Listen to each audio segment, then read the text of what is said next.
सर्वात 5 आणि 10 शेळींवर तुम्ही अगोदर काम करा। तुम्हाला काठीवाडी शेळीचं वैशिष्ट्य कळ की काठीवाडी शेळीपासून आपल्याला उत्पन्न काय आहे। फायदा असा आहे आकाश दादा, आपल्या गावरानी शेळीमध्ये आणि काठीवाडी शेळीमध्ये, काठीवाडी शेळीने 2 पिल्ल पण दिली। किती 2 पिल्ल? कमीत कमी 3 ते 4 महिने तुम्ही ते पिल्ल पाजले तर कमीत कमी तुमचे 10,000चे पिल्ल विक्रीला येतात। मी कमीत कमी सांगतो 3 ते 3.5 4 महिन्यात कमीत कमी 10,000 रुपये। आणि शेळीला एका टायमाला 2 लिटर दूध असल्या कारणाने पहिलं तर तुम्ही 1 महिनाभर शेळी जणल्यानंतर तुम्ही त्यांना अर्ध दूध पाजायचं।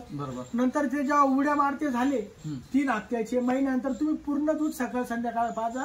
कमीत कमी तुमचे 10,000चे पिल्ल विक्रीला येतील। उर्वरित जे 3 महिने तुम्हाला सापडतात शेळी जणल्यानंतर, आता दिवाळीची शेळी जणल्यानंतर काही लोक आखाजीला बोकड सोडतात बरोबर 6 महिन्यानंतर 3 महिने तुम्ही कमीत कमी शेळीनी लिटर मी दूध दिलं सकाळ संध्याकाळ लिटर 1.5 लिटर 3 लिटर हा दोघं टायमाचं 3 लिटर हा बच्ची विक्री झाल्यानंतर बरोबर बच्ची विकल्यानंतर तरी तुमचे शेळीचे कमीत कमी 15,000 रुपये वसूल होतात। म्हणजे एका शेळीचे तुमचे 6 महिन्यामध्ये तुमचे शेळीचे पैसे वसूल होतात।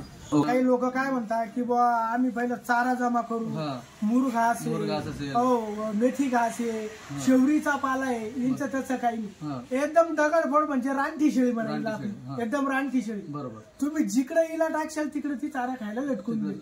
ही काय आपली चाकलाकल शेळी नाही की हिला मुर घासच पाहिजे आणि हिला शेवरीच पाहिजे आणि हिला मेथी घासच पाहिजे, तसं काही नाही। एवढं आणि कमी खर्चामध्ये आपलं शेळी पालन तुम्ही चालू करा।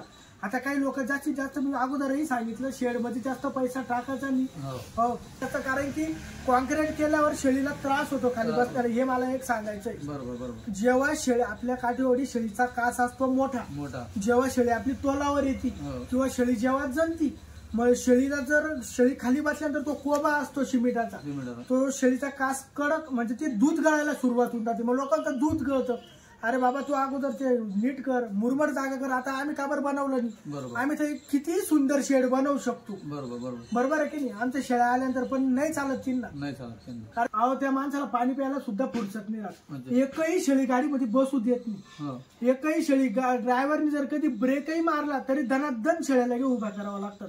आणि आपण ज्या कस्टमरला शेळ्या देतो ते काय करतात, 10 घेतल्या गाडीचं फालकं लावलं गाडी टाकलं पुढे बसले का चालले, मग ती शेळी खाली बसली का तिला शेळ्या तुडवतात, मग घरी गेल्यावर ते म्हणतात ती शेळी एवढी भरली तिथं तर अशी नव्हती, मग तुम्ही त्याची अर्थ काळजी घेतली। आम्ही एवढ्या लांबून 60 70 शेळ्या आणतो, आमच्या शेळीला एक दात तरी दिसतो का तुम्हाला बरोबर।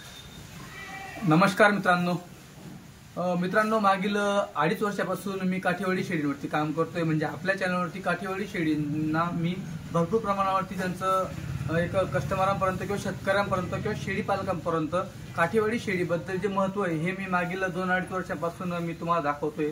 तर मित्रांनो बऱ्याच माझ्या देखील मनामध्ये काही प्रश्न होता की मला तो शेतकऱ्यांना किंवा व्यापाऱ्यांना विचारायचं होतं की नेमकं काठीवाडी शेळीबद्दल अजून काही महत्वाचं काय आहे की जेणेकरून जे शेळी पालक आहेत, जे लांबून शेळी पालक येत आहे त्यांना काठीवाडी शेळीबद्दल जास्त कसा फायदा होईल। तर त्याच्यासाठी मित्रांनो एक छोटीशी मुलाखत घेण्यासाठी मी सोनू चव्हाण यांच्याकडे आलोय। मित्रांनो यांच्याकडे येण्यामागचा उद्देश असा आहे की मागील वर्षामध्ये जो मागचा त्यांचा वर्ष गेला त्या सीझनला त्यांनी हायस्ट शेळ्या सेल केलेल्या आहेत, भरपूर मोठ्या प्रमाणावर त्यांनी शेळ्या सेल केलेल्या आहेत। मग त्यांना काय अनुभव आलेला आहे तो देखील मला देखील काय अनुभव आलेला आहे आणि मग ती एक छोटीशी मुलाखत घ्यायची की नेमकी काठीवाडी शेळी शेतकऱ्यांनी का घ्यावी, काठीवाडी शेळीपासून फायदा काय आहे आणि इतर शेळीपेक्षा काठीवाडी शेळीमध्ये काय फरक आहे। तर त्याच्यासाठी मित्रांनो आज स्पेशल मुलाखत घेतोय।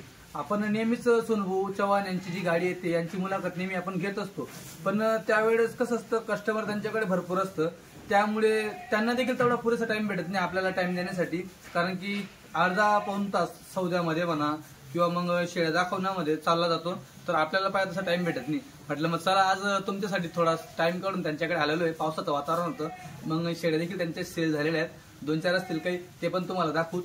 पण आजची जी मुलाखत असणार आहे मित्रांनो ही मुलाखत खास करून काठीवाडी शेळींचं महत्व तुम्हाला पटवून देण्यासाठी की काठीवाडी शेळीच का इतर शेळीच्या तुलनेत काठीवाडी शेळी का बेस्ट आहे हे तुम्हाला या व्हिडिओच्या माध्यमातून दाखवणार आहे। तर मित्रांनो मी आकाश, तुम्ही पाहताय खानदेशी फार्मर युट्यूब चॅनल। तर आपल्यासोबत सोनू चव्हाण जुळलेले आहेत, आपण त्यांच्याशी देखील बोलणार आहे। सोनू नमस्कार। तर आता तुम्हाला तर आपले सगळेच दर्शक वगैरे ओळखतात जे कोणी आपले चॅनल पाहताय, मागील 2-2.5 वर्षापासून पूर्ण युट्यूब चॅनल तुम्ही जाम करून ठेवलेलं आहे आपलं। एकदम जबरदस्त जी तुमचे फॅन फॉलोईंग असतील किंवा तुमच्याकडे जे कस्टमर येत आहे ते देखील लोकांना, दर्शकांना दिसतंच. तर काठेवाडी शेळी मध्ये काय विशेष महत्व आहे हे तुम्ही आपल्या दर्शकांना दाखवा, थोडं कळवून द्या.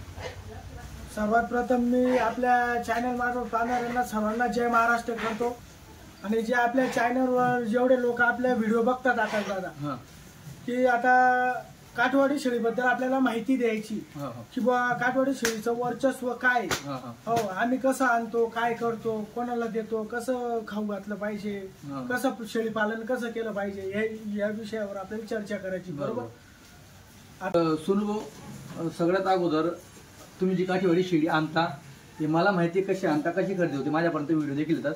तरीही आपल्या दर्शकांना एक सांगा की तुमची शेळींची खरेदी कशी चालू असते.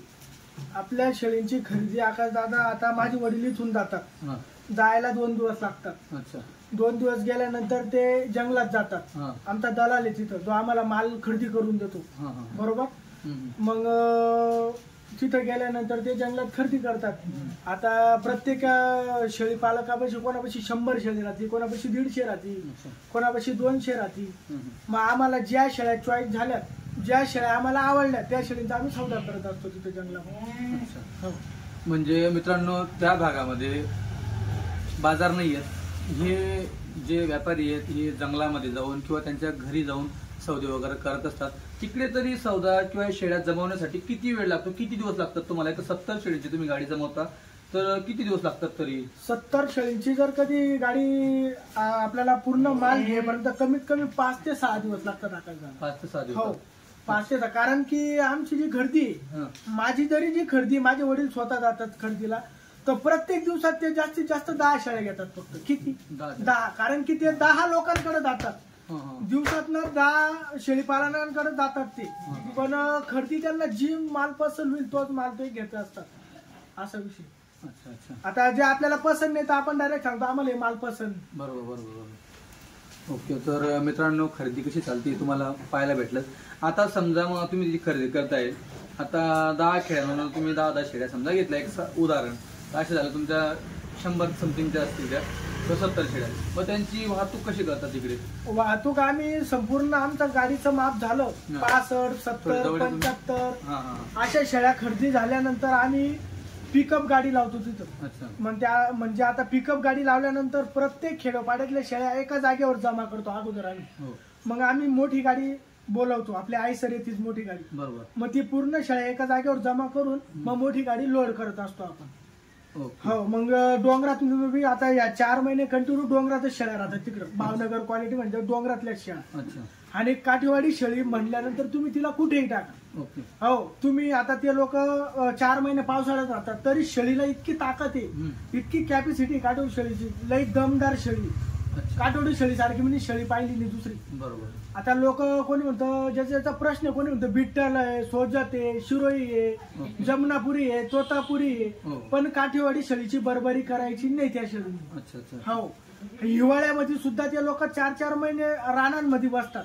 जसे आपल्याकडे महाराष्ट्रामध्ये मेंढीवाले कसे फिरतात गावगाव, तसे ते लोक फिरतात हिवाळ्यामध्ये. उघड्या वस्तीवर शेळ्या बसवतात शेतामध्ये, तरी शेळीला काहीच फरक पडत नाही. 4 महिने पावसामध्ये ठोकावत्यात तरी काही फरक पडत नाही. उन्हाळ्यामध्ये किती टेम्परेचर असू द्या तरी काही शरीराला होत नाही.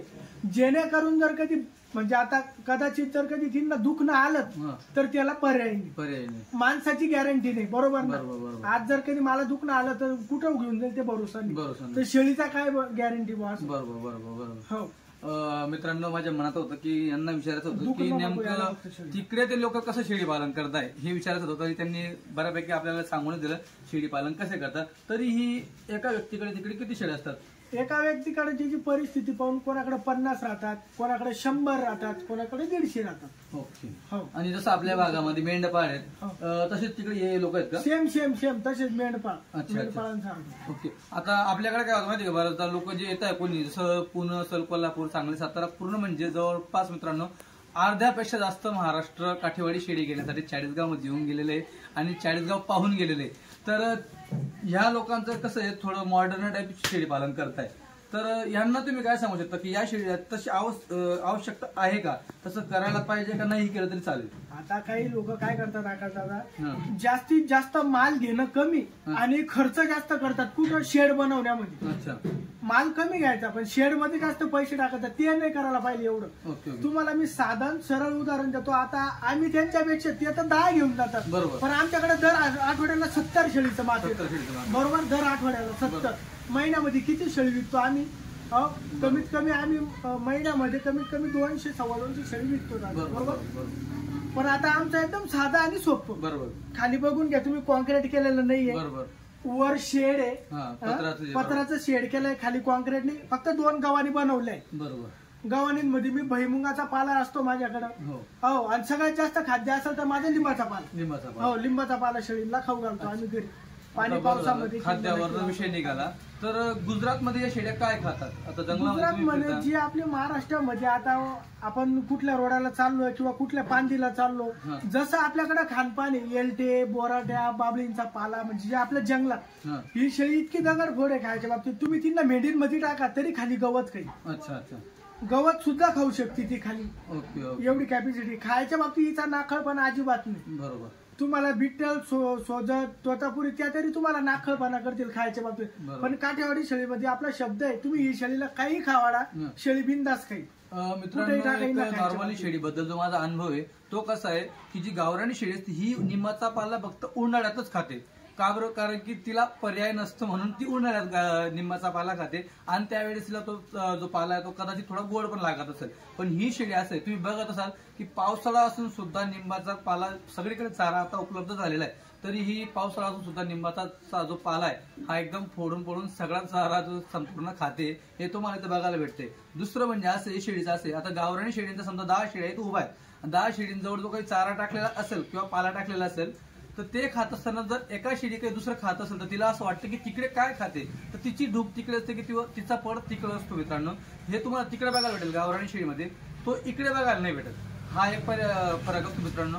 दुसरी गोष्ट असं की आता मी कितीही सांगितलं किंवा यांनी कितीही सांगितलं तुम्हाला एक वेगळं वाटेल, पण जे कस्टमर आहेत आपल्याला, मी त्यांना विचारतो की तुम्हाला गावरानी शेळीमध्ये आणि काठीवाडी शेळीमध्ये काय फरक जाणवतो किंवा मग उस्मानाबादी शेळीमध्ये काय फरक जाणवतो. मित्रांनो, कुठल्याही जातीला नाव ठेवणं नाव चुकीचं आहे, पण विषय असा आहे, जर आपला फायदा कुठं होत असेल, पूर्वी आपण खिल्लार गाई, गावरानी गाई मोठ्या प्रमाणामध्ये वापरत होतो, पण कुठंतरी आपला खर्च जास्त आणि उत्पन्न कमी असल्या कारणाने आपण त्या व्यवसायामध्ये लॉसमध्ये चालत होतो, म्हणून आपण एचएफ, जर्सी गाई आणल्या, गीर गाई आणल्या, साहिवाल गाई आणल्या, म्हणजे काहीतरी आपण मॉडर्न मध्ये करायला गेलो तर त्याच्यासाठी म्हणजे कुठेतरी आपला फायदा होतो. त्या दृष्टिकोनातून तुम्हाला सांगतोय, गावरानी शेळी तेवढंच खाते, काठेवाडी शेळी तेवढेच खाते. उलटा फरक असा आहे, ज्या गावरानी शेळ्या एक व्यक्ती 10 चालू शकतो तर या शेळ्या तो 20 चालू शकतो, कारण की ही शेळी एका मागे एक चालते. हा मी स्वतः पाहिलेला अनुभव आहे, हे तुम्हाला देखील बघायला भेटेल.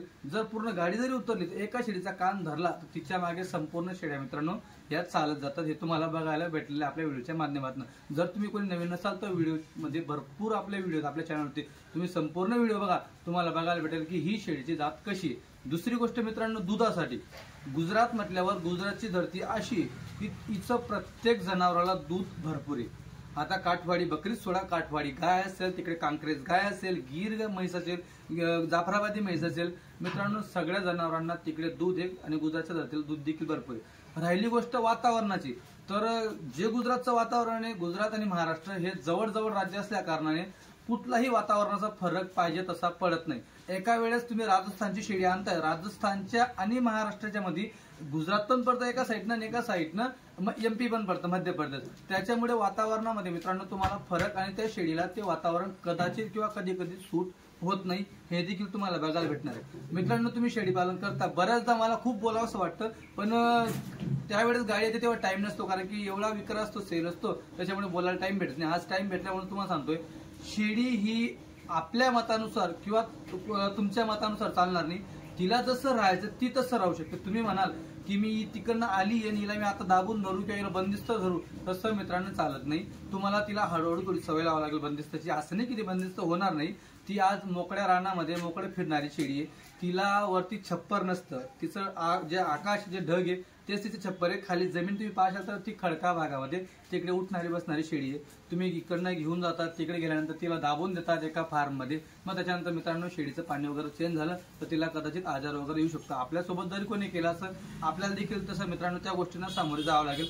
तर हा एक फरक असतो मित्रांनो. पिल्ल्यांचं जो प्रमाण आहे मित्रांनो शेळीचं, पिल्ल्यांचं प्रमाण 1 पासून तर मी माझ्या डोळ्याने 3 ते 4 पिल्ले मित्रांनो कंटिन्यू पाहिलेले शेळीचे. एक आपले सबस्क्रायबर आहेत शक्यतो मालेगाव तालुक्यातील, त्यांच्या शेळीने मित्रांनो 4 पिल्ले दिले. त्यांनी मला तो व्हिडिओ देखील दाखवला होता आणि आपल्या मागील काही व्हिडिओवरती त्यांचे कमेंट देखील आहे. तर हे देखील तुम्हाला बघायला भेटेल. आणि शेळीबद्दल जे दूध आहे ते दुधाचं तुम्हाला सांगतो मी, उस्मानाबादीची शेळी, मी कुठल्याही शेळीला पर्टिक्युलरली म्हणजे असं नाव ठेवून नाही सांगतोय, पण सगळ्यांना माहिती ती शेळी आहे काटक, त्याबद्दल वाद नाही.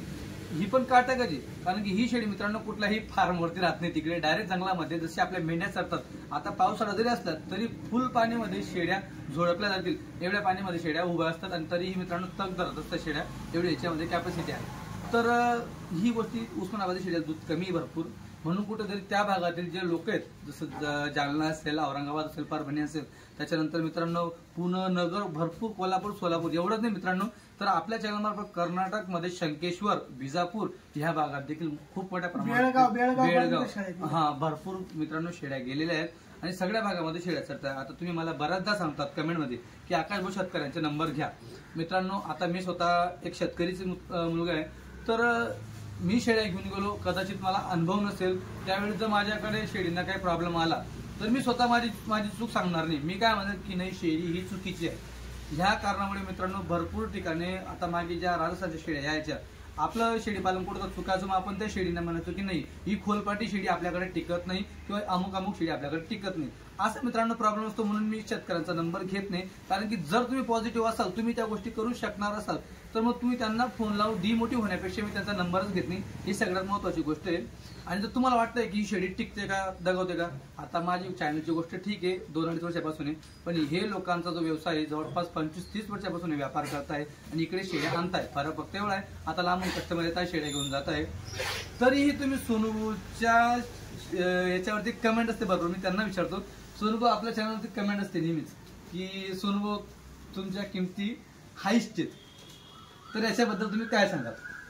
किंमत हायस्ट म्हटल्यानंतर आकाश दादा, आता ते लोक असे जे लोक कमेंट करतात ना ते शेळ्या घेत नाही, बरोबर. पहिली गोष्ट ती शेळ्याच घेत नाही, फक्त ते एक व्हिडिओ पाहून कमेंट करतात, पण त्यांनी संपूर्ण व्हिडिओ बघितलेला नसतो, बरोबर. आता आमच्याकडं 15,000 पासून तर 20,000 पर्यंत, 22,000 पर्यंत आपल्याकडे क्वालिटी असते, बरोबर. नेहमीच्या वरच्या ज्या 15-20 शेळ्या येतात आपल्या, या 20,000, 19,000, 20,000, 21,000 या रेटमध्ये आपण शेळ्या विकत असतो, बरोबर. पण आता ज्यांना कोणाला ज्या शेळीमधलं माहितीच नाही, आता त्यांना काठवडी शेळीचं वैशिष्ट्य माहित नाही. आता त्यांना जर कधी गावरान शेळी घ्यायची सवय असेल, गावरानी भेटती 12-13 पर्यंत भेटती, चांगली शेळी 13-14-15 पर्यंत भेटेल. पण जर कधी आता त्यांनी 20,000 किंमत ऐकल्यानंतर त्यांना चक्कर येतो, तर तशी काही गोष्ट नाही आहे. प्रत्येकाला शेळी कळली पाहिजे की सोन्यामध्ये चांदीमध्ये फरक काय. आता आमच्याकडे 15,000च्या बी किमतीच्या शेळ्या राहतात आणि 20,000च्याही किमतीच्या राहतात. मित्रांनो तसं काही नाहीये. आपली जी भावनगर क्वालिटीची शेळी असते ही दमदार शेळी आहे, ती भावनगर क्वालिटीची, आणि प्रत्येकी 2 पिल्लं देणारी, कदाचित 3ही देते 4ही देते, पण मी तुम्हाला 2च सांगतो, बरोबर. 2च आणि 2 लिटर एका टायमाला दूध, दोघं टायमाचं 4 लिटर आपली शेळी दूध देऊ शकते. आता तुम्हाला असं वाटतं की सोनूभाऊचे रेट जास्त आहे, माझी क्वालिटी बघा अगोदर, क्वालिटी बघा. प्रत्येक व्हिडिओ माझा जो चॅनलवर पडतो आपल्या आकाश भाऊ, आपल्या खानदेशी फार्मरवर, त्याची क्वालिटी बघा की सोनूभाऊ काय क्वालिटी आणतोय. हो, नुसतं कोणालाही काही मी उचलली जीभ लावली टाळूला बोलून अर्थ नाही किंवा कमेंट मारून अर्थ नाही. तुम्ही कितीही कमेंट केला, ज्या लोकांना आमच्यावर विश्वास आहे ते लोक आमच्याकडूनच बकऱ्या घेतील, बरोबर. ज्यांना कोणाला माहिती आहे की सोनूभाऊची क्वालिटी काय. आता तुम्हाला ह्या वर्षी मी 35 गाड्या विकल्या. किती? 35 गाडींचं टार्गेट केलं. मागच्या वर्षी 11 ऑगस्ट 2023 ते 2024 जून महिन्यापर्यंत, 8 जून महिना 6 जून पर्यंत, बरोबर, आपण 35 गाड्या विकले, बरोबर, जून महिन्यापर्यंत. तर आजपर्यंत म्हणजे इतक्या ऑल महाराष्ट्रात शेळ्या गेल्या आपल्या काठवडी शेळ्या. मला खूप लांब लांबून नागपूरवाल्यांचे फोन यायचे, एकूण रत्नागिरी झालं, सिंधुदुर्ग झालं, तुम्हाला सांगतो कर्नाटक बॉर्डर बेळगाव झालं, ऑल महाराष्ट्र, कोल्हापूर असेल, सोलापूर असेल, इकडे पुणे, नगर, सांगली, फलटण, बारामती, आपलं ऑल महाराष्ट्र, संभाजीनगर असेल, आपलं इकडे जळगाव भाग असेल किंवा आपलं भुसावळ असेल, इकडे बुलढाणा असेल, नांदेड असेल, परभणी असेल, ऑल महाराष्ट्रातनं आपल्या शेळ्या गेल्या काठीवडी. आता प्रत्येकी जे माझ्या जेव्हा गाडी येते तेव्हा येतात ते की जेव्हा आता पहिल्यांदा ज्यांनी आपल्या चॅनल व्हिडिओ बघितला ते स्वतः भ्यान होऊन जातात, पण जेव्हा ते माझ्या घरी पोहोचतात शेळ्या घेण्यासाठी तर ते तेव्हा त्यांना समजतात सोनू भाऊ जी क्वालिटी दावतात तीच क्वालिटी देतात. जी क्वालिटी आम्ही दावत असतो तीच क्वालिटी आमच्याकडे भेटत असते. तरी आज मी जी मुलाखत घेतोय हे खास करून मित्रांनो तुम्ही शेळी पालन कसं करावं आणि कितीपासून कसं सुरुवात करावं त्यासाठी ही मुलाखत घेतोय. थोडं जवळ आवाज द्यायला पाहिजे त्यांना, तर त्याच्यासाठी मुलाखत घेतोय. तर सोनू भाऊ जो कोणी नवीन शेतकरी सुरुवात करतोय, आता भरपूर लोक जसं मित्रांनो डायरेक्ट ट्रेंड चालू आहे शेळीचा असेल, कुक्कुटपालनचा असेल, तर भरपूर लोक मित्रांनो तुम्हाला शेळीपालनचा अनुभव नसेल तर अगोदर अनुभव घ्या किंवा मग थोड्या शेळ्यापासून सुरुवात करा. तरीही किती शेळ्या नॉर्मली घेतल्या पाहिजे कोणी? नॉर्मली आता प्रत्येकाच्या परिस्थितीनुसार कमीत कमी 5 ते 10 शेळ्या घेतल्या पाहिजे. 5 ते 10 घेतल्या पाहिजे, बरोबर. 5 ते 10 शेळींवर त्यांनी पहिलं काम करायला पाहिजे. हो, आता तुम्ही 50ही घेतल्या, कोणी म्हणतं आम्हाला 50 घ्यायच्या, तुमच्या याच्यानुसार मग तुम्ही काय तिची टीप ठेवू शकत नाही. मग तुम्ही तिच्यात फेल गेला म्हणजे तुम्ही कोणाचा दोष देणार किंवा सोनू भाऊने आम्हाला माल दिला आणि आम्ही फेल झालो. पण मुळात तुमची कॅपॅसिटी 10 शेळींची पाळण्याची असते. तुमच्याकडे पैसा असल्या कारणाने तुम्ही 50 शेळ्या खरेदी करू शकता. तसं काही चालत नाही. मुळात 5 आणि 10 शेळींवर तुम्ही अगोदर काम करा. तुम्हाला काठीवाडी शेळीचं वैशिष्ट्य कळ की काठीवाडी शेळीपासून आपल्याला उत्पन्न काय आहे. फायदा असा आहे आकाश दादा, आपल्या गावरानी शेळीमध्ये आणि काठीवाडी शेळीमध्ये, काठीवाडी शेळीनी 2 पिल्ल पण दिली. किती 2 पिल्ल? कमीत कमी 3 ते 4 महिने तुम्ही ते पिल्ल पाजले तर कमीत कमी तुमचे 10,000चे पिल्ल विक्रीला येतात. मी कमीत कमी सांगतो 3 ते 3.5 4 महिन्यात कमीत कमी 10,000 रुपये. आणि शेळीला एका टायमाला 2 लिटर दूध असल्या कारणाने पहिलं तर तुम्ही 1 महिनाभर शेळी जणल्यानंतर तुम्ही त्यांना अर्धच दूध पाजायचं. नंतर ते जेव्हा उड्या मारते झाले 3 हप्त्याचे महिन्यानंतर तुम्ही पूर्ण दूध सकाळ संध्याकाळ पाजा. कमीत कमी तुमचे 10,000चे पिल्ल विक्रीला येतील. उर्वरित जे 3 महिने तुम्हाला सापडतात शेळी जणल्यानंतर, आता दिवाळीची शेळी जणल्यानंतर काही लोक आखाजीला बोकड सोडतात, बरोबर 6 महिन्यानंतर 3 महिने तुम्ही कमीत कमी शेळीनी लिटर मी दूध दिलं सकाळ संध्याकाळ, लिटर 1.5 लिटर 3 लिटर, हा दोघा टायमाचं 3 लिटर. हा बच्ची विक्री झाल्यानंतर, बरोबर, बच्ची विकल्यानंतर तरी तुमच्या शेळीचे कमीत कमी 15,000 रुपये वसूल होतात. म्हणजे एका शेळीचे तुमचे 6 महिन्यामध्ये तुमचे शेळीचे पैसे वसूल होतात. ओके, ही गॅरंटी. कारण की आम्ही स्वतः, माझ्या वडिलांनी स्वतः घरी शेळ्या चारले. जेव्हा ते 20 शेळ्या चारायचे तेव्हा सस्ताईमध्ये ते बच्चं कमीत कमी 2500-2700 रुपयांनी द्यायचे. आज त्या बच्चांची किंमत आहे 5,000-6,000 रुपये किंमत. बरोबर. मित्रांनो, बरेच जण म्हणतात की काठीवाडी शेळी बच्चे भाव नसतो, असं बरेच जण ऐकलंय.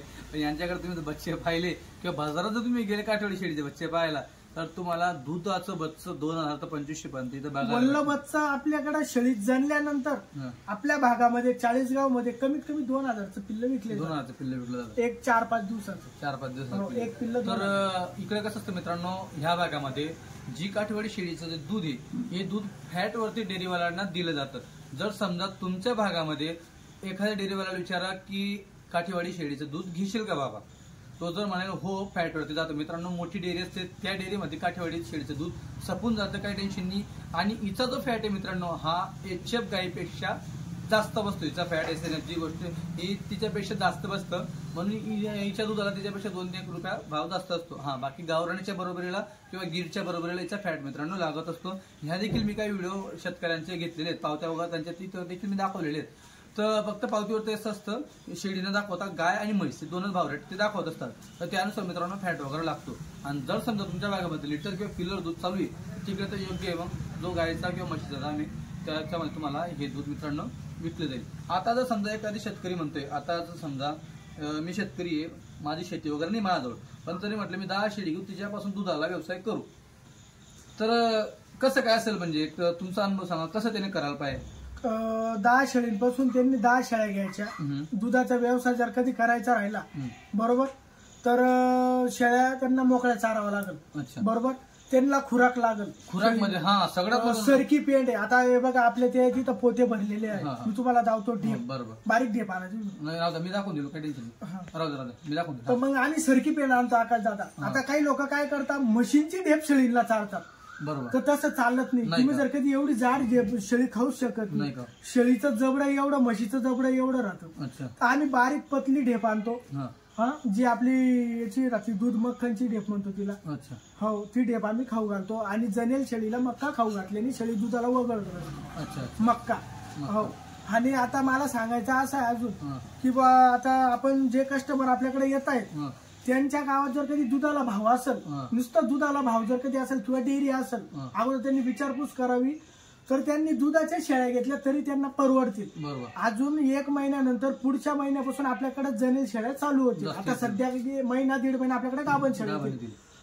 तर त्यांनी दुधाच्या शेळ्या घेतल्या पाहिजे. ज्यांचं दूध गावात विक्री होत असेल, बकरीचं दूध कोणी डेअरीवाला घेत असेल तर कमीत कमी 30 रुपये 35 रुपये 40 रुपये लिटर दूध चालू आहे ऑल महाराष्ट्रामध्ये. जो घेत असेल तो, कारण की आमच्याकडे तर चालू आहे 35 रुपये आपल्या भागामध्ये 35 रुपये लिटर दूध चालू आहे. जेणेकरून जिथं बकरीचं दूध कोणी घेत नसेल तर त्यांनी जास्तीत जास्त गाभण शेळींवर जोर करावा. कारण की गाभण शेळी 2 बच्चे देती. 3 महिने शेळीला बच्चा पाजायचा आणि बोकड सोडून द्यायचा. बरोबर. शेळीवर 3 महिन्याचा बोकड झाल्यानंतर ऑटोमॅटिक शेळी लागून जाती. डबलनी फायदा त्यांचा सारखाच पडतो. जे लोक 3 महिन्यानंतर बच्चे विकल्यानंतर दूध काढतील तर तुमची बकरी 3 महिन्याची गाभण होऊन जाईल तोपर्यंत जेव्हा ही लागल तेव्हा. बरोबर बरोबर. तर मित्रांनो, ती जी सायकल असणार जे दूध काढताय त्यांची सायकल 12 महिन्यामध्ये एकदा शेळी जाणार. आणि ज्यांना बच्चांवरती काम करायचं आहे ते 12 महिन्यामध्ये किंवा 14 महिन्यामध्ये 2दा शेळी त्यांची जनेल. तर हा फरक असतो मित्रांनो. तुम्हाला कसं काम करायचं हे तुमच्यावर डिपेंड आहे.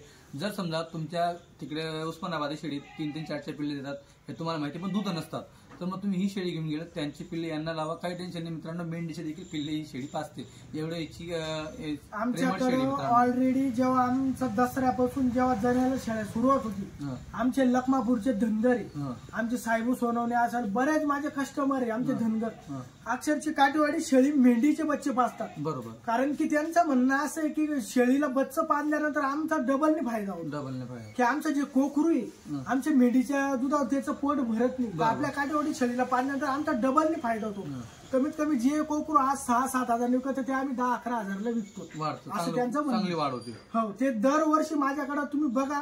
हो, माझ्याकडे घरी आहे. आता दसऱ्यानंतर जेव्हा त्यांचे वाडे इकडे येतील 40 गावकडे, तेव्हा ते जास्तीत जास्त 5-7 शेळ्या 10 शेळ्या काठीवाडी घेत असतात आपल्याकडे दरवर्षी. बरोबर. मेंढींचे कोकर पाजण्यासाठी. बरोबर बरोबर. तर मित्रांनो, जो आजची मुलाखत होती याच्यामध्ये तुम्हाला ज्या गोष्टी क्लिअर झाल्या, ही म्हणजे सगळ्यात महत्वाचं, तुम्ही शेळ्या घेताय जर तुम्ही पहिल्यांदा घेताय 5 ते 10 पासून सुरुवात करा.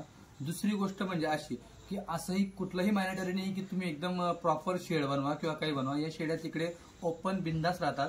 शेड असले तर उत्तम आहे, नसेल तर तुम्ही असंही तुमच्या अंगणामध्ये बांधून किंवा जो परिसर असतो आपल्या बाजूचा त्याच्यामध्ये बांधून मित्रांनो शेळी पालन तुम्ही करू शकतात. आणि तिसरी गोष्ट अशी मित्रांनो, खाद्यामध्ये ही शेळी कुठलाही चारा खाते. आता सध्या जो ट्रेंड आला आहे की जसं जी कुठली घास वगैरे असेल किंवा मग अजून तो कुठला जो पाला असतो. काही लोक काय म्हणतात की बा आम्ही पहिला चारा जमा करू, मुरघास आहे, हो मेथी घास आहे, शेवरीचा पाला आहे, यांचं तसं काही नाही. एकदम दगडफोड म्हणजे रानटी शेळी बनायला, एकदम रानटी शेळी. बरोबर. तुम्ही जिकडे हिला टाकशाल तिकडे ती चारा खायला लटकून जाईल. ही काय आपली चाकलाकल शेळी नाही, हिला मुरघासच पाहिजे आणि हिला शेवरीच पाहिजे आणि हिला मेथी घासच पाहिजे, तसं काही नाही. एवढं आणि कमी खर्चामध्ये आपलं शेळी पालन तुम्ही चालू करा. आता काही लोक जास्तीत जास्त मी अगोदरही सांगितलं शेडमध्ये जास्त पैसा टाकायचा नाही. हो, तुम्ही भले 2 शेळ्या वाढवा घ्या. तुम्ही जिथं 5 शेळींचा टार्गेट आहे तिथं 7 शेळ्या घ्या. हो, आणि शेडचं काही नाही, तुमचे छोटे मोठे 10-5 पत्र मारा, खाली मुरमट जागा ठेवा, कॉन्क्रीट करू नका जास्तीत जास्त. कारण की कॉन्क्रीट केल्यावर शेळीला त्रास होतो खाली बसताना, हे मला एक सांगायचंय. बरोबर. जेव्हा शेळी आपल्या काठीवडी शेळीचा कास असतो मोठा, जेव्हा शेळी आपली तोलावर येते किंवा शेळी जेव्हा जणती, मग शेळीला जर शेळी खाली बसल्यानंतर तो कोबा असतो शिमिटाचा, तो शेळीचा कास कडक म्हणजे ते दूध गळायला सुरुवात होऊन जाते. मग लोकांचं दूध गळतं. अरे बाबा तू अगोदर ते नीट कर, मुरमट जागा कर. आता आम्ही का बरं बनवलं नाही? आम्ही तर किती सुंदर शेड बनवू शकतो. बरोबर आहे की नाही? आमच्या शेळ्या आल्यानंतर पण नाही चालत त्यांना, कारण की त्यांना जेवढं मुरमट मातीची जागा राहिली तेवढी अतिउत्तम. मित्रांनो जास्त कॉन्क्रीट करायचं. जे काही लोक शेळी पालनामध्ये ज्यांनी बाहेरून शेळ्या आणल्या, तर सगळ्यात महत्त्वाचं मित्रांनो एक गोष्टीला फसू नका, ती म्हणजे अशी की आपण युट्यूबवरती पाहत असतो की ईदच्या वेळेस हा बोकड एवढाला गेला, ईदच्या वेळेस तो बोकड तेवढाला गेला, लाख आला, 1.5 लाख आला, किंवा तुम्ही काही राज्यातले जे फार्म पाहतात त्या फार्म मध्ये तुम्हाला कोटा बोकड असेल, बिटल बोकड असेल किंवा बोरचा बोकड असेल, त्याची किंमत तुम्हाला 1 लाख 1.5 लाख पाहायला भेटते. मग आपल्याला कुठं तर वाटतं की आपलेही बोकड एवढं विकले जाईल. पण मित्रांनो मी मार्केट फिरतोय, मार्केटमध्ये सत्य परिस्थिती ती अजिबात नाहीये. आपल्या मालाला अजिबात भाव नसतो मार्केटमध्ये, फक्त ते फार्मवाले दाखवतात. पण त्याच्यापेक्षा मित्रांनो त्या शेळींवरती तुमचा खर्च एवढा होतो, जसं मोर घास म्हणले, मेथी घास म्हणले, जो कोणी चारा वगैरे असेल त्याच्यात तुमचा खर्च अधिक होऊन जातो. आणि उत्पन्न मित्रांनो ज्यावेळेस तुम्ही बाजारात तो बोकड घेऊन जातात, मी ईदचं मार्केट देखील फिरलोय, तिथं तुम्हाला ती किंमत भेटते जास्त जास्त 35 ते 40,000 किंमत भेटते. आणि ती किंमत तुमच्या गावराणी, काठवाडी, उस्मानाबादी शेळीच्या बोकडला देखील भेटतो. तर असं फसू नका, बळी पडू नका की ही शेळी. मित्रांनो मी पाहिले बरेच शेतकरी बोरची बकरी 35 ते 40,000ला बोरची बकरी घेता, सोदतची बकरी तेवढी महाग घेता, आणि उस्मानाबादची शेळी 20,000ला विकली की कमेंट करता. आणि त्यांच्या व्हिडिओ कमेंट असते मी पाहिले, पण त्यांच्या गाडीला मित्रांनो गर्दी एवढी असते, हे देखील तुम्ही पाहिले, हे देखील बघायला भेटतं मित्रांनो. तर जास्त खर्च करू नका, सांगायचं उद्देशाचं खाद्यावरती असेल किंवा मग शेडवरती असेल, फक्त तुम्ही शेळी घेऊन जा. शेळी रानातलीच आहे, रानातच राहील, आणि ती कधी म्हणत नाही की मला असं शेड बनवा की आम्हाला हे खायला द्या की ते खायला द्या. तर मित्रांनो त्या शेळीला तशी आवड वगैरे देखील नसते. मी असे व्हिडिओ बघितले तर अक्षरशः म्हणजे 8-8, 10-10 महिन्याच्या पाठी बोरच्या, सोदतच्या, पंजाबच्या एवढ्या पाठी लोक 14-15,000ला घेतात. तिला 14-15,000ला घेऊन ती कमीत कमी लागेलही नाही राहत, खाटी असती तिला कमीत कमी जणायला 1 वर्ष लागतो. आणि आपली जर कधी 20,000ची शेळी घेतली तर ती पहिल्या वेळात ती जनत, तोपर्यंत ही 2 वेळेस जनत. कुठे चालला हिशोब? आणि लोक म्हणतात की बा तुम्ही 18 आणि 20,000ची शेळी, अहो तुम्ही विचार करा अगोदर, तुम्ही एवढ्या पाठी 14 आणि 15,000च्या घेतात, मग तुम्हाला 18 आणि 20,000ची शेळी घ्यायला काय मागली? ती जनल केव्हा? तेवढ्या वेळात ती वर्षा 2 वेळेस जनून दिली 1 वर्षात. कुठे चालले? तुमचे पैसे वसूल होते, तिला तुमचा डबलचा खर्च होऊन जातो वर्षात तेवढा अजून. बरोबर. एका पाठीला मित्रांनो कुठल्याही जातीमध्ये जी मादी असते, मादीपेक्षा नर हा वाढीव असतो, ते तुम्हाला बघायला भेटतं. आता ही जात अशी की हिच्या लेवलला गावरानी बोकड देखील लागत नाही मादीच्या लेवलला, तर हिचा बोकड मित्रांनो खूप उंच जातो. आता यांनी देखील काही बोकड विकले त्यांच्या चॅनल, आपल्या चॅनलमार्फत आपल्या व्हिडिओमध्ये त्यांना यांचे बोकड वगैरे देखील तुम्हाला दाखवले. तो जो बोकडची क्वालिटी असते मित्रांनो, बोकड देखील चांगला असतो, उंच पूर्ण मोठ्या मापाचा बोकड असतो. म्हणजे तुम्ही बोकडला जर कटिंग मार्केटला जर दिलं, तुमचे पैसे जे आणि या शेळींचं तुम्ही पालनासाठी करता तर एकच नंबर आहे मित्रांनो. दुधाला आणि सगळ्या पिल्लांना, सगळ्या गोष्टींना मित्रांनो शेळ्या हे 1 नंबर आहेत. तरीही अजून काही राहिलं असेल आपल्या प्रेक्षकांना सांगायचं काय, आता मी जे सांगितलं तशा प्रकारे त्यांनी खरेदी करावी, किंवा जे शेड बद्दल सांगितलं शेळी पालन कसं केलं पाहिजे, काय केलं पाहिजे. की लोकांनी शेळ्या निवडताना, आता तुम्ही तर व्यापारी आहेत तरीही तुम्हाला विचारून टाकतो की लोकांनी शेळ्या कशा निवडायच्या? लोकांनी शेळ्या निवडताना आकाश दादा, आता तुम्ही काय बघता तिकडे शेळ्या निवडताना? आम्ही सड पारंब्या बघून शेळी निवडतो. अच्छा. हो, सड पारंब्या आणि शिंगडी आमचे, कारण की ऑलरेडी काठवाडी शेळीचे शिंग मोठेच असतात. हो, कारण की पहिल्या वेताची बी राहिली तरी तिचं शिंग तसं. आता काही लोकांना कसं वाटतं शेळीचं शिंग मोठी म्हणून शेळी वयस्कर आहे, तसं काही नसतं.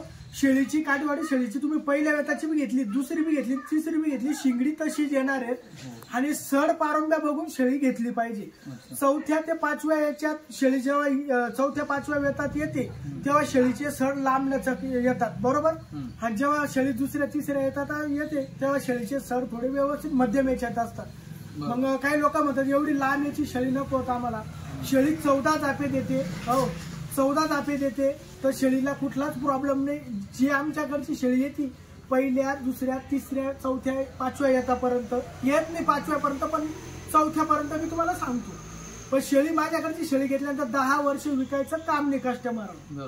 10 वर्ष विकायचीच नाही शेळी. कारण की आम्ही तिथून अशी खरेदी करतो की आमचे गिराईक, आम्ही घरी गेल्यानंतर आमचा माल विकले झाला पाहिजे ही आम्हाला आशा आहे. आमच्या गिराईकनी घेतल्यानंतर 2 कस्टमर आमच्याकडे अजून आले पाहिजे.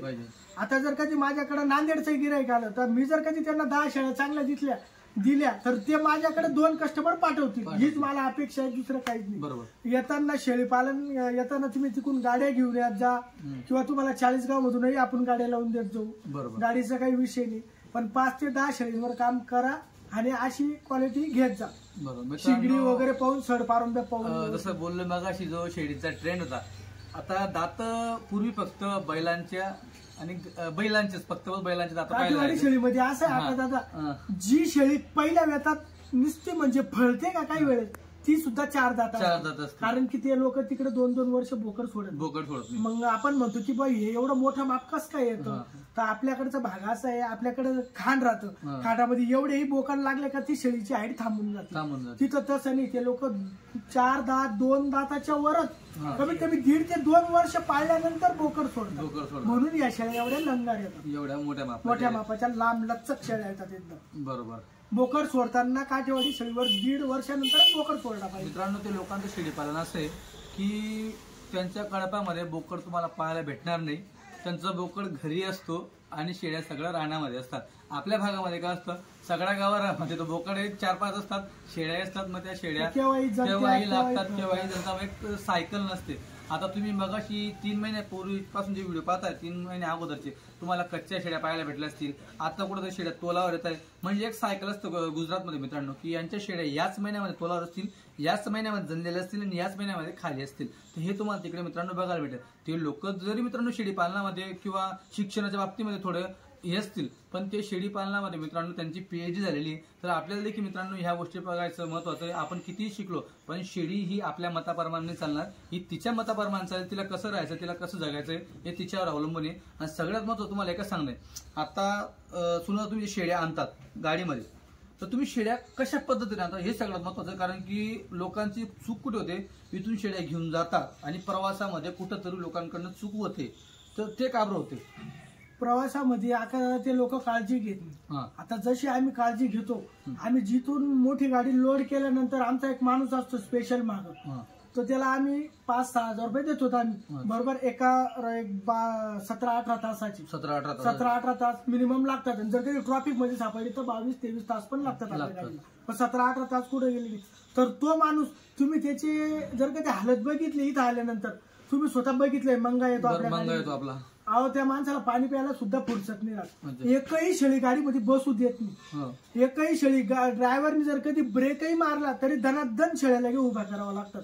आणि आपण ज्या कस्टमरला शेळ्या देतो ते काय करतात, 10 घेतल्या, गाडीचं फालकं लावलं, गाडी टाकलं, पुढे बसले का चालले. मग ती शेळी खाली बसली का तिला शेळ्या तुडवतात. मग घरी गेल्यावर ते म्हणतात की शेळी एवढी भरली, तिथं तर अशी नव्हती. मग तुम्ही त्याची अर्थ काळजी केली. आम्ही एवढ्या लांबून 60-70 शेळ्या आणतो. आमच्या शेळीला एक दात तरी दिसतो का तुम्हाला? बरोबर. तुम्ही 2 वर्षापासून माझ्याकडे व्हिडिओ काढायला येत आहे किंवा कोणाकडे जात आहे तुम्ही, आमची शेळी भरलेलीच नाही राहत. पहिली गोष्ट आम्ही काळजी जेवढी, कारण की जिथून माल लोड केल्यानंतर तिथून तर घरापर्यंत आमची शेळी उभी येते. शेळी गाडीत बसून देत नाही आम्ही. बरोबर. मित्रांनो, संपूर्ण प्रवास शेळी ही गाडीमध्ये उभी असते. आणि दुसरी गोष्ट, गाडी आली यांची, तुम्ही पाहत असतात गाडी आल्यावर गर्दी भरपूर असते, तुम्ही शेळ्या खरेदी करतात. मान्य, गर्दी भरपूर असते, तुम्हाला शेळ्या कोणाला भेटतात, कोणाला भेटत नाही. कारण की थोडी ओळख देखील होती, हे तुम्हाला बघायला भेटले व्हिडिओच्या माध्यमातून. पण शेळ्या तुम्ही जशाही घेतल्या, थोडं त्यांना चरू द्या, पाणी पिऊ द्या, मग आरामात गाडीत बसवा. मी स्वतः कस्टमरांना सांगतो, माझा माल खरेदी केल्यानंतर मी पहिला अगोदर डाक करतो, त्यांची निशाणी केल्यानंतर मी त्यांना चरू देतो 1-1.5 तास, मग पाणी पाजतो. मग त्यांना म्हणतो तुम्ही आता 1-1.5 तास थोडा आराम केला का मग गाडी भरा. बरोबर. पण काही कस्टमर ऐकत नाही. मग ते म्हणतात आम्हाला लांब जायचंय, मग आम्हाला सोनपूर टाइम होऊन जाईल. मग याच्याने काय होतं, आता आमची शेळी एवढ्या लांबून येते, तिला कमीत कमी इथं 1.5-2 तास तरी आराम पाहिजे. बरोबर. उतरल्यानंतर. आणि शेळी पालन बऱ्याचदा आपण म्हणतो की आपण घेऊ आणि गडी माणसाच्या भरोशावर त्याला करू, तर मित्रांनो तसं चालत नाही. तुम्ही म्हणशाल मी घेऊन, आपला माणूस आहे कामाला, तो करेल. तुमची वस्तू आहे, तुम्हाला जाणे. आता यांची वस्तू यांना माहिती की एवढं 1500-1600 किलोमीटरवरनं ती वस्तू घरी कशी पोहोचवायची चांगल्या पद्धतीने हे यांना माहिती. इथून पुढची जबाबदारी तुमची असते. मग ती वस्तू तुम्ही व्यवस्थित घेऊन जा आणि तिच्यावर लक्ष देखील तुम्ही द्या, तरच ते शेळीपालन फायदेशीर असेल. तुम्ही नसेल देत तर मग ते शेळीपालन देखील तुम्ही करू नका. दुसऱ्याच्या भरोश्यावर तुम्हाला शेळीपालन करता येणार नाही. आणि कुठल्याही शेळीला नाव ठेवणं हे आपलं चुकीचं आहे मित्रांनो. कुठलीही जात चुकीची नसते, माणसाचा भरोसा नाही तर ती शेळी असते. तर मित्रांनो, एवढं व्हिडिओ भरपूर मोठा झाला असेल, तर चला आजची मुलाखत कशी वाटली कमेंटमध्ये नक्की कळवा. अजून तुमच्या काही प्रश्न असतील त्या प्रश्नावरती नक्कीच सोनू बोल यांना विचारू काय आहे काही नाही. तर नमस्कार, जय हिंद, जय महाराष्ट्र, जय कानपूर.